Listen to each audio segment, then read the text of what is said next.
As we first told you last night, the Beltrami County Board of Commissioners has voted no on an executive order on local involvement in refugee resettlement. Counties must vote yes or opt in by the end of the month to allow refugee resettlement. Refugees will not be placed in any counties where local governments vote no or do not hold votes to opt in by the deadline. Reporter Malaak Khattab tells us why the Beltrami County Board voted no and what state legislators are saying. I see a show of hands of everybody that is opposed to the resettlement subject. So I think that the motion is going to carry, and I guess we will be making history today. Beltrami County Board Commissioner Reed Olson's remarks were met by cheers and applause last night as he told a large crowd of people that Beltrami would be the first county to turn down refugees in the state of Minnesota. The executive order failed by a 3-2 vote. Olson was one of 2 commissioners who voted for the refugee resettlement. Over 100 people crammed into the Beltrami County boardroom to show their frustration that the vote would be made without a public hearing. That's why there was the turnout there was tonight for people that just randomly showed up. You know, it just proves where Beltrami County stands for the majority. You know, there's obviously people that are for it.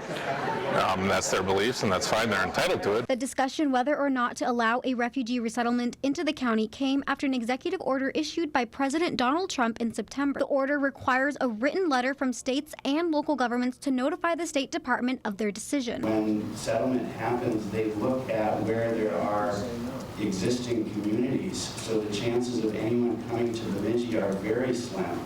And it surely wouldn't be hundreds, it would probably be 4. Local officials say that the county just doesn't have enough funding to bring in refugees, with Beltrami County being the poorest county in the state. I really care for the folks in my county, and I need to take them first, and I'm going to make sure that we stay above water and take care of the folks we have. We have a lot of folks in our county that need our help. After the vote, Democratic House Majority Leader Ryan Winkler took to Twitter to voice his opinion on the county's decision. In a phone interview, he tells Lakeland News that no one is seeking refuge in Beltrami County and that the county is seeking financial support from other counties in the state, while simultaneously voting to say that outsiders are not welcome.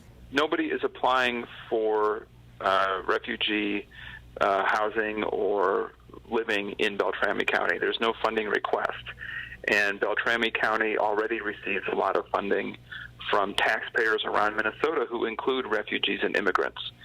So they can't both say they want help from those people and say they're not willing to participate in addressing their needs should they ever arise. Winkler's tweets echoed across the state, and area legislators were quick to reply. Representative Matt Grossell says the comments made by Democratic House Leader is an example of big government trying to tell local government what to do. We all talk about wanting grassroots governments to do their thing, to be able to function and to have their voices heard.